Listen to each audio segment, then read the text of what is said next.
What is up, you guys? This is All Danny Day 1 on the PS4, and I'm going to be giving you a build breakdown for Punisher. So let's go ahead and take a look at his traits. In the first tree, the first offensive trait, it's under Endless Arsenal. So in Endless Arsenal, he gains 5% Brutal Strike chance, and he gains Fighting and Intelligence as his two main attributes.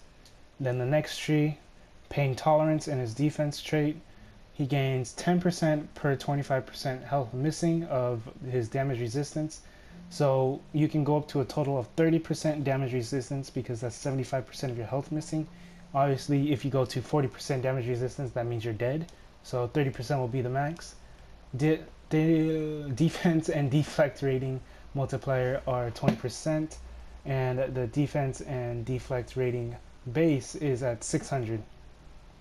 For your ammo, you gain primary resource as ammo. Ammo does not naturally regenerate. When fully drained, ammo starts to rapidly regenerate, restoring 15% of your maximum ammo per second until full. So let's go ahead and take a look at his abilities. So Old Painless is going to be on square. It's not originally called Old Painless. I don't remember what it's called necessarily. It's going to be the second ability. It's called Full Auto. So that's going to be on square. Tactical roll is going to be on circle, L2 circle, your dodge ability. Magnum is L2, is going to be your triangle.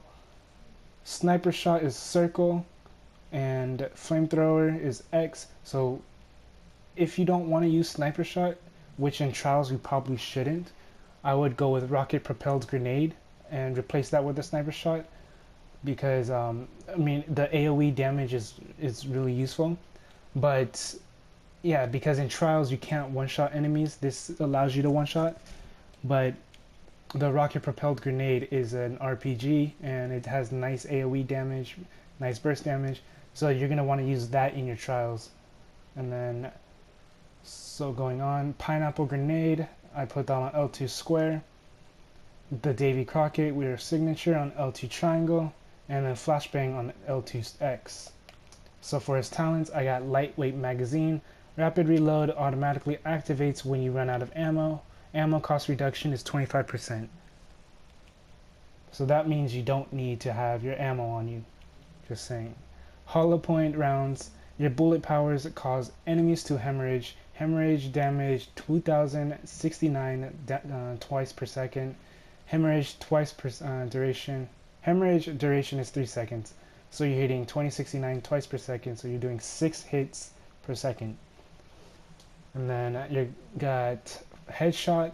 So this is with the sniper shot. Sniper shot damage is increased by 25%. Instantly defeats non-boss enemies. Defeating an enemy with sniper shot reduces the cooldown of rapid reload by 5 seconds. Now, if you're not using sniper shot, you're not going to be wanting to use headshot. So if you're using rocket propelled grenade, you're going to be using Arsenal multi-barrel rocket launcher. So this is going to give you rocket propelled grenade charges up to 4. Rocket propelled grenade crit hit chance is 100%. So both of these are extremely good. I like using headshot and sniper shot for when I'm doing my regular farming, but when it comes to trials, even just messing around too in regular farming, Arsenal and rocket propelled grenade are really useful talents and abilities. The next thing is going to be efficient fuel. Flamethrower now uses regular ammo and can be channeled indefinitely as long as ammo is available. Total damage is increased by 25%.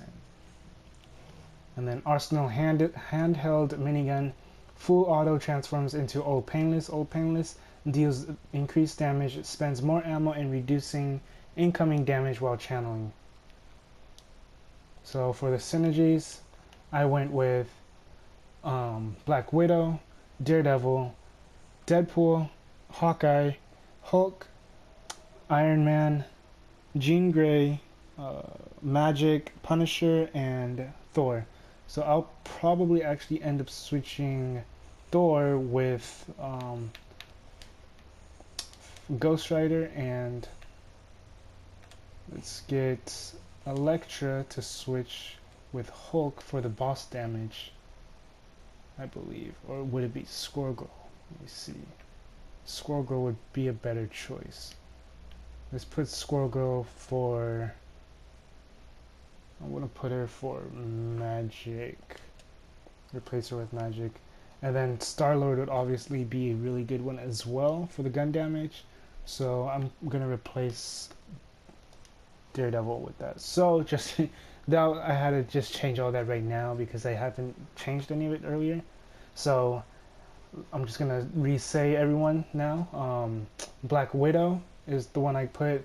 Deadpool, Elektra, Ghost Rider, Hawkeye, Iron Man, Jean Grey, Punisher, Squirrel Girl, and Star-Lord. Those are the ones that I went with, or I'm going with, because those infinities work really well. Oh yeah. So for my infinity points, I put my points into fighting, and then for my power, or my the rest of my infinity points, I put into strike through, and I put into intelligence. So I put 2 points in intelligence, 6 into fighting, the rest into my brutal damage. Now, if you don't have 25 points, then I would recommend putting the points into your brutal damage, crit damage, or crit chance. Probably not the crit chance, that it's not going to be a huge notice. So crit damage, brutal damage, probably health on hit, or maybe health on hit if you think you need the health on hit. I wouldn't recommend it, really. I feel like that would be a waste. Micro orbs or gravity well, because extra health and extra defense is always good to have. And yeah, so micro orbs, gravity well, strike through, and mental focus are the only 4 I would recommend putting points into if you do not have 25 points. If you have points left over, then those are going to be the slots you want to still put them in. Other than that, if you have 25 points, then put in your main attributes for Punisher. The reason why you don't want to stack up ammo for Punisher, you do not want to put any points, is because you want to run out of ammo as fast as you can. Not necessarily as fast as you can, but you know, within a good amount of time. So any extra ammo is going to kind of slow you down, because using up your ammo is going to recharge your abilities, basically. So my legendary, I went with Norn Stones, because you get all the channeling. You get 500 channel powers to your first rank, 1,000 to the second rank, 1,500 to the third rank. So that's 2,000. That's 3,000 channel power damage right there. And then you also get from rank 4 1,000 crit hit rating from channel powers, and then rank 5 15% ammo cost to channeling powers. So your flamethrower and your old painless are gonna take less ammo cost. So it will hurt you and help you at the same time. If you're trying to just get your your charges back, then it'll kind of hurt you a bit, but that means you're still gonna put out a lot of damage if you have this though maxed out. I went with Mandarin Medallion. So there's 2 different medallions I would recommend using. So Mandarin Medallion for the extra range damage, or the Pyro Medallion. So with the Pyro Medallion, that'll only work well for your flamethrower. That's why I would recommend the Mandarin over the Pyro, but the Pyro Medallion still works well. The next thing is my Catalyst. I get 150 health on when you defeat an enemy, 459 defense rating. So both of those 2 are okay. Regenerate 25% of your health up to 3,000, and 100 ammo when you use your med kit, plus 3 intelligence. So the good thing about the regen isn't just because to regen my health, but after I run out of ammo and the ammo loader thing is on cooldown, you can always just press your med kit, so that way it'll make it a little faster for your ammo to reload. And then I went with Relic of Xander because it's all range damage. If you think you need more defensive perks, then I would go with Relic of Relic of Subterranea for the defense rating. But Relic of Xander is going to be the one that's going to help you put out a lot of damage. So my 3 different artifacts, I'm using the Arnim Zula's Cosmically Enhanced ESP box, which you can get from Mandarin at the Hydra base, or I think it's Hydra Tower. not Hydra Tower, but it's one of the Hydra missions, the only Hydra mission in your operations from defeating Mandarin. It gives you +3 intelligence, crit hit rating, mental powers damage, you don't need that obviously, and gain 3.5 ammo when you hit with a damage over time power. So that'll definitely help out with reloading your ammo. And then the Kevlar plated helmet, you can get this from Crossbones. When you critically hit, gain 5 fighting for 5 seconds, gun power damage, or you get crit hit for gun powers and deflect rating. And then I have a Gem of the Curse, just a regular one. Crit damage, crit hit, brutal strike, brutal damage. So the mods I put on my artifacts were all marksman modifications, because that gives me range damage, 300 range damage, and it also gives me brutal strike rating. So all that right there helps a lot when for the brutal strike and the damage rating. And then for my stats, I'm at 28.3k average effective health, 30% damage reduction, 19 fighting and 18 intelligence, 26-28 crit hit, and then 52-68 crit damage, 36-38 brutal strike, 62-60 brutal damage, and 148% base damage. So now let's go ahead and take a look at what each ability does. So this is the flamethrower.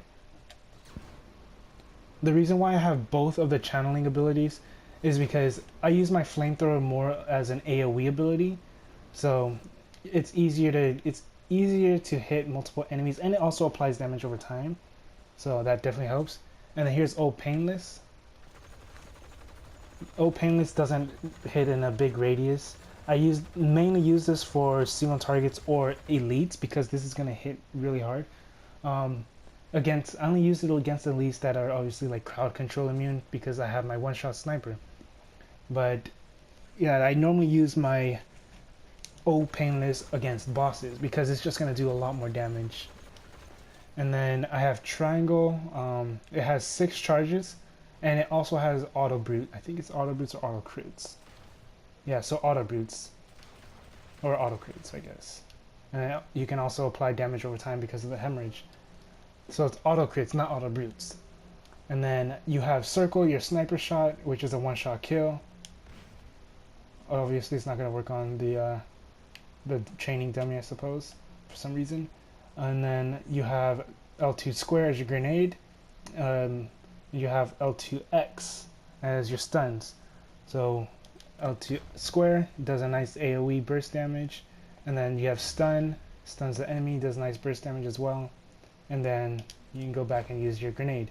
And then here's your signature. Well, the signature does pretty nice damage, and it does nice AoE burst damage. And then here's your rocket propelled grenade, if you decide to use this instead. So you get 4 charges with this. So those are auto crits as well. And then if you're trying to get your charges back, as you can see, all of my charges are at 0. Just start using your O Painless, because O Painless does use up the most stamina or ammo. But you can also, I'm not saying don't use your flamethrower. Obviously, use your flamethrower if there's a bunch of ads, if there's a bunch of group of enemies. And yeah, that's pretty much it with this build. So there's no real rotation with this. You pretty much just want to use up all your charges for all your abilities, and then use your abilities, your channeling abilities, to get your charges back. And that's basically it. And yeah, so if this video helped you out at all, go ahead and leave a like, comment, subscribe. And you know, if you have any questions or concerns or anything, leave that down in the comment section. And I'm pretty sure that's basically it. If you have any artifacts that you think that would help out with this build, then leave that down in the comment section as well. Just a tip in your trials, make sure when you're using your channeling abilities, don't just stand in one spot. Make sure you do move around, because enemies will still hit hard in trials. So don't always just stand in one spot. This is a really good farming build though, not necessarily great for trials, just because you need to be more mobile, but that's the problem with Punisher. He's not a mobile character. But anyways, hopefully you guys like this build, and because I do. So that's basically it. This is All Day Day 1 on the PS4. Have a good day, good night, and peace.